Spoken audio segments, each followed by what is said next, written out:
Alright guys, so we're here at the dealership because the bodywork thing, they took the paperwork that we got from the bodywork stuff, receipts and stuff, so they can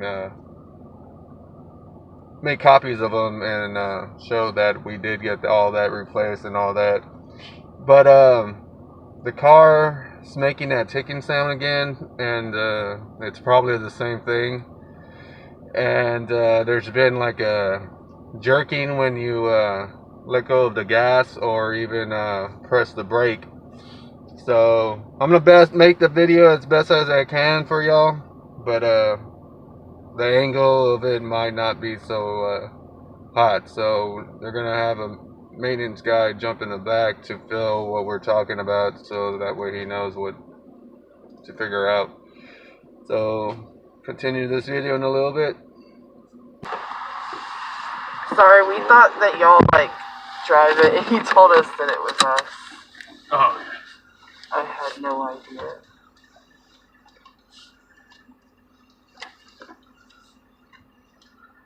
So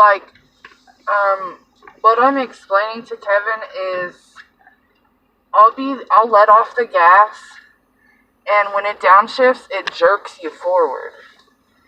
And also, when you push on the brake, it's going to feel like I'm tapping the brake to stop, but it's not me, it's the car. If that makes sense. It jerks you still when you're pushing the brake. Okay. I get nervous pulling out of this parking lot. I do, because they're just coming fast. Yes, they do. I'm just going to make one big block. Yeah, that'll work. Okay. I didn't know they had different types of Durangos. Oh, yeah. There's 5 or 6 different variations of them. I want the SRT. Yeah, they're coming out with all different models now. I guess they experimented enough with the Grand Cherokee. Now they're wanting to lean more on the Durango. The Jeep sucks.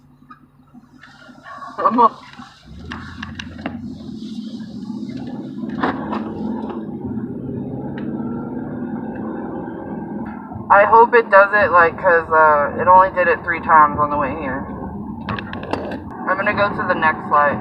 Yeah, that's fine. See, do you feel that?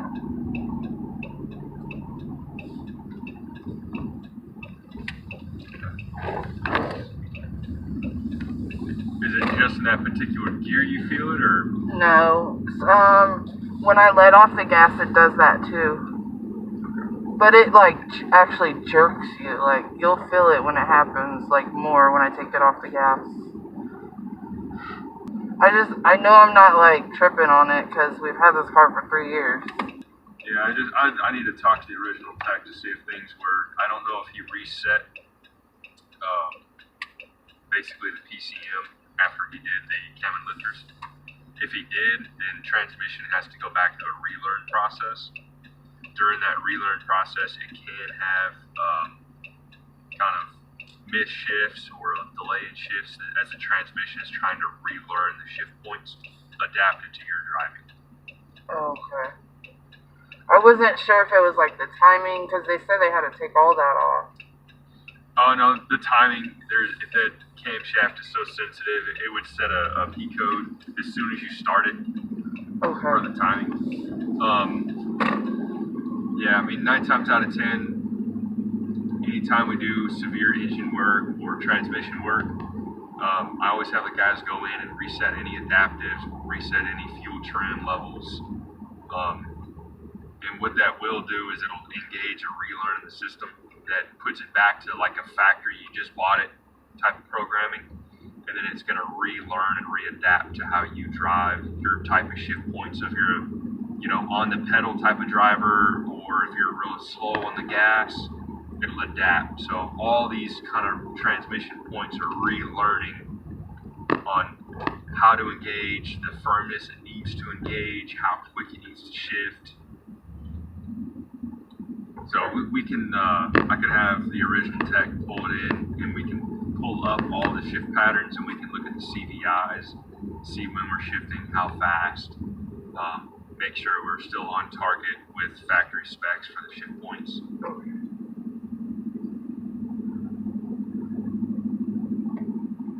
Well, normally I don't drive this slow, but there's traffic. Oh yeah, especially around this area in the morning. It's just like weird. It's only done it once since you're in the car. And it might progressively, and again, I'll talk with the original tech to make sure he reset everything. If he did, it'll take about 2,000 miles of just driving of different conditions. And as you drive more and more, the transmission will slowly start smoothing out each time.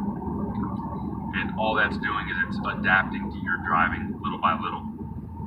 Okay. Well, his foot and my foot are different.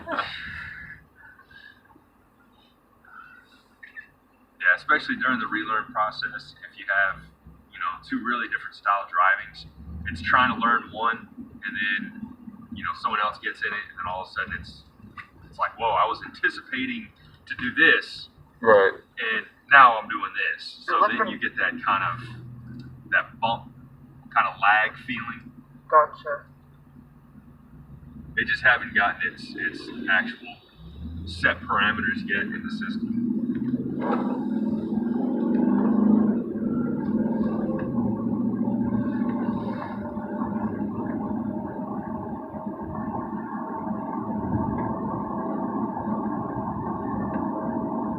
How long does it take to normally find the tests that you're talking about? Like, how long does that usually take? It'll be about 20-25 minutes for us to pull in and then go through the CVI data and kind of break it down and make sure we're on target with our spec. Okay. Um, See, I didn't do that. yeah, it just feels like a quick downshift, like it's anticipating that it needs to be a very firm, adaptive shift point. So on upshift, it's probably really firm, and on downshift, it's trying to be just as firm. So when you let off the gas, it's not one to kind of slowly bring those RPMs down. It's when you let off, it's like, okay, I need a downshift. Right. And that's when you get that high RPM flare. And when it drops down, it kind of gives you that pullback feeling. The RPMs, when I brake, it's only sometimes. The RPMs are still trying to go up, and I'm like, what the hell? And that can be the transmission. It's still trying to upshift, and you're braking, and it's still learning, okay, when she hits, I need to downshift, and it's still in the process of an upshift. So that's where you kind of get that delay where it's still upshifting, and then you're hitting the brake, and it's like, well, I got to downshift. Gotcha. And then you get that kind of RPM flare, because the torque converter, we're unloading the torque converter real quick. So it's allowing that engine to rev back up a little bit because we're taking the load off. Gotcha. So, yeah, if you got a few minutes, we can pull in the shop. Yeah, we do. Kind of go through it, make sure everything's okay. Let's get Kevin showing us something. So, the air vent's been throwing these things out. Yeah. Okay. I have I no don't know what idea. that I don't know if it's wearing off or what, but it's been shooting these things at us. Out of the air. Yeah, it is. What that is the actual door has sealing foam, and the sealing foam is just degrading from the Texas heat. It's breaking apart, so It's not gonna harm anything, is it? Okay. not at all. Okay. We just weren't sure. We try to keep this thing up to date. Yeah, it's just the foam to seal the door off.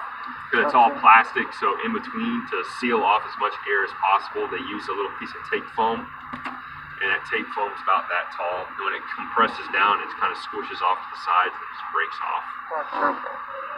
So, Thank you. Thank you. Alright, so y'all heard what's going on. Hopefully y'all heard all that, because I have no idea. I should have picked him up from the back, because he was pretty decent loudness. But, so it's going to take like 25 to 35 minutes to put it back on the computer to see if everything's shifting right and everything he explained. So he said the computer just basically learning how to adapt to our driving, but since I drive different than my wife does, trying to learn two different patterns, and I kind of knew that, but I didn't know it would affect the car, and I didn't know they reset anything. But you know, obviously they did. They're gonna go ahead, take it to the back, figure out what's going on, and the codes and stuff like that.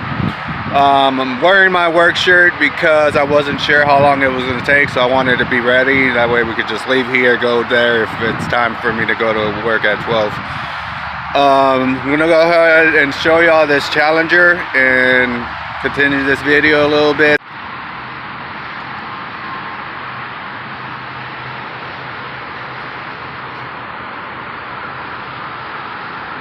This thing's sweet.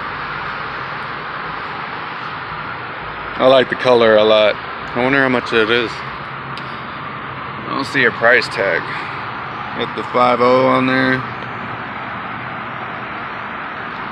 I've driven a Challenger. I'm not a real big fan when it comes to a Challenger. I don't really care for the way it drives or feels. I mean, I know a lot of people love the Challenger. I love the way it looks, I do. It's just the way it feels inside when you're driving. I mean, I could get used to it, but you know, I love Chargers more, I think. I enjoy them more. They feel just so right for me. But this one is something else. I like this. I like the black head, the black top. It's all like a matte black. And the gloss on the sides. I think it would have looked good if these were done black too. But I get it though, you know. And even that spoilers. Check this hood.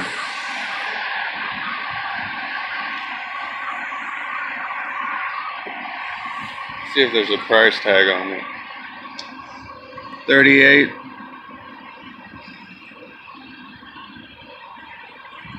Not a bad price.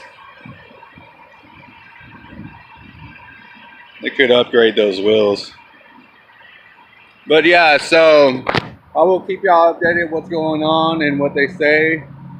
Hope y'all enjoyed that Challenger. The Hellcat that was in here, I guess, was sold, and they put a minivan in here. They put a minivan. They could have put this Challenger in there, but they didn't. But yeah, I mean, just here waiting, and then we'll continue this video and let you know what's gonna happen.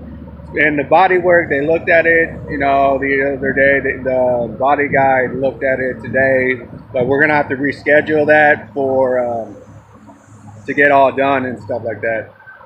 The little marking on the door, he said that would be real easy to fix, and the bumpers are gonna have to be redone and stuff like that. So they're gonna take care of everything, you know, because like I said, we had the paperwork that said, hey, this was done, and it tells you what doors were done and bumpers and all that. So he made copies of that stuff and stuff like that. So I will keep y'all updated, so stay tuned. Honestly, I thought it was just a minivan, but it's actually a wide body minivan. Check that out. I didn't even know they made them like that.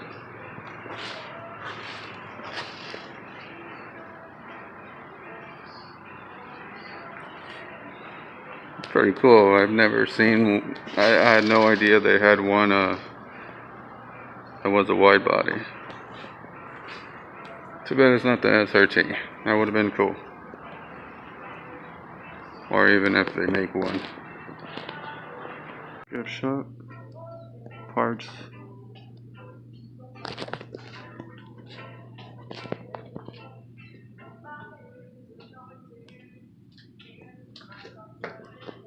I got my wheels, but they're in black. It's pretty cool.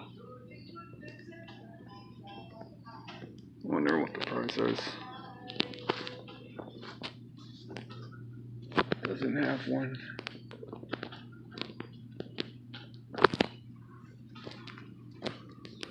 I have Lego toys here. Fast and the Furious.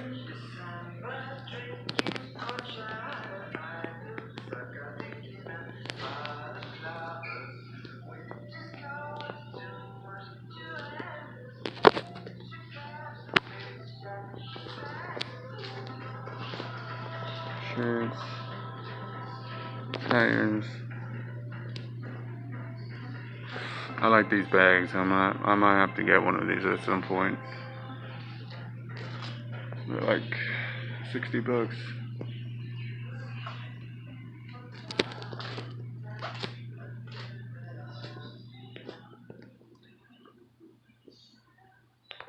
Alright guys, so they reset the computer. It's so much smoother. The steering doesn't feel so tight. And It doesn't jerk. it's not jerking anymore, so whatever they did this time around, it worked really well. I haven't driven it yet, but we're gonna have to reschedule for the body work to get done because He needs to put us in a loaner. he needs to get time to put us in a loaner. So we'll look forward to that video.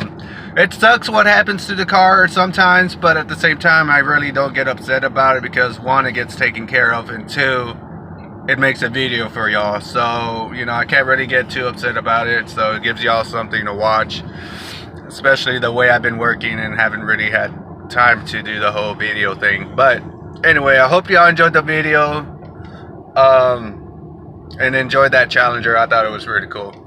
So make sure y'all subscribe, turn on notifications, share, and I will see y'all on the next one.